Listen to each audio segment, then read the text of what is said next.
Hi and welcome to Macon Institute for Neuro Change. Let's get started. Hi, everybody, and welcome to the NeuroSpark. I think we should quit using worn out phrases like, I'll pray for you, call me if you need anything. These are well meaning, but ultimately, I think lazy promises. It's like the casual handshake of an acquaintance. The true measure of support isn't the offer, I think, it's the action. Who is the person who actually shows up? Today, we're digging into a powerful ancient picture of authentic connection, one that demands not just emotional empathy, good stuff, but practical physical presence. We're talking about the challenge and I think the revolutionary power of both asking for and receiving real help. The Apostle Paul had a comrade named Epaphroditus. This was a man who carried not only his own weight, but the cares of others. I think a true, real partner. Paul received help from him that he called a soothing aroma of an offering and sacrifice. Epaphroditus didn't just offer prayer, he brought practical provision, the specific help that Paul needed, and he brought his presence too. Here's a gut check question. What's the difference between simply caring about someone and carrying something for or with them? I think caring is relatively easy. Carrying is showing up.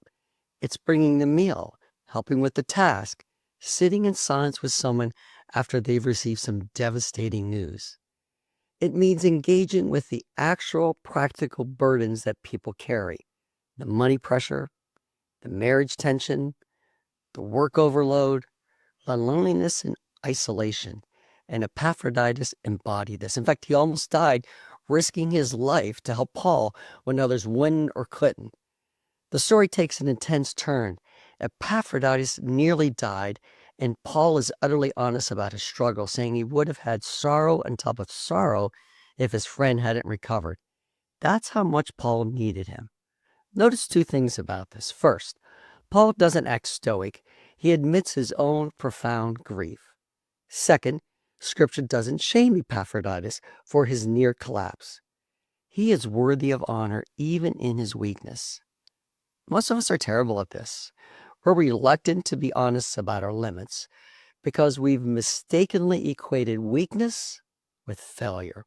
And so we hide our fear, sadness, our anger, and our exhaustion.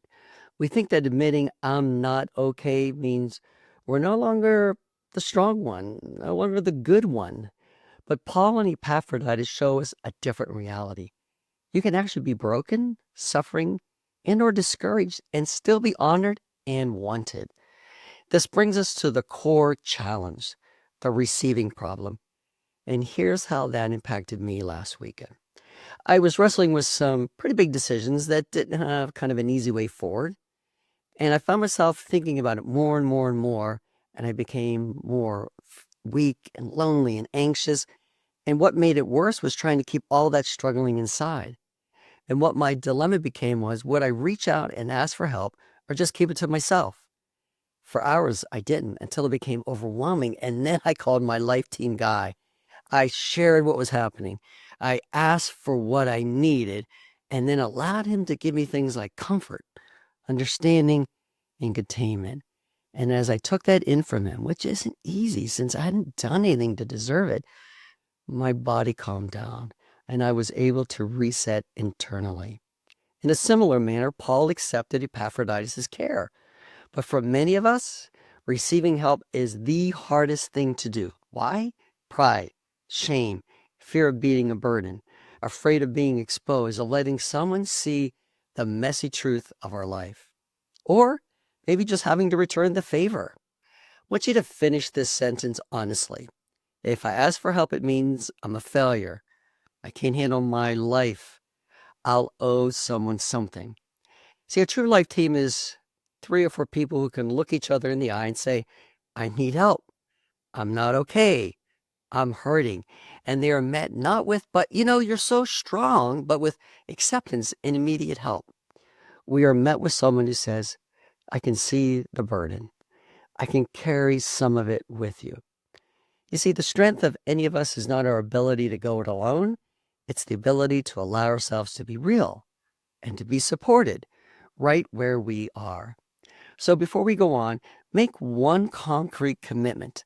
Name one thing you could use help with this week. Keep it simple, keep it honest. Maybe it's a conversation. Maybe it's a practical task. Or just simply admitting, I'm depleted. I need understanding. I need containment. And if you don't know what you need, I invite you to use the attached relational nutrients chart. It'll help you to know what you need and what to ask for from the other person. And then find a safe, trusted person who you can look in the eye and say, I need your help in this specific way. I'm thankful I had an Epaphroditus last weekend who was there for me. If you're unsure of where to find these kinds of people, join our neuro community and come to our campfire on February 12th, where we connect in real ways and interact with others around topics like this. There are links in the email to find out more. Finally, check out the scene from Lord of the Ring where Frodo is so physically and mentally broken by the burden of the One Ring. His friend Samwise declares that he won't carry the ring, but he can carry Frodo. In a profound act of carrying someone's burden, Sam carries Frodo's up the final treacherous slopes of Mount Doom, allowing them to finally reach the cracks of doom to destroy the ring once and forever. And the question I leave you with is, who is your Sam? Until next time.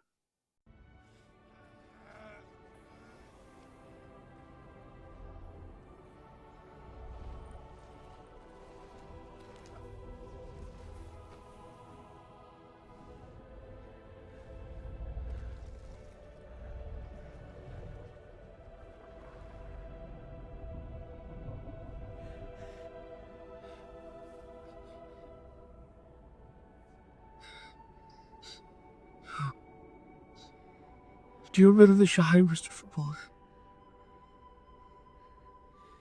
It'll be spring soon. The orchards will be in blossom, and the birds will be nesting in the hazel thicket. And they'll be sowing the summer barley in the lower fields, and eating the first of the strawberries with cream. Do you remember the taste of strawberries? So, how we call a taste of food. You know, the sound of water, the touch of grass, naked in the dark. There's nothing, no veil between me and the way of fire. I can see him with my waking eyes. Then let us be rid of it, once and for all. Come on, Mr. Frodo. I can't carry it for you, but I can carry you. Come on!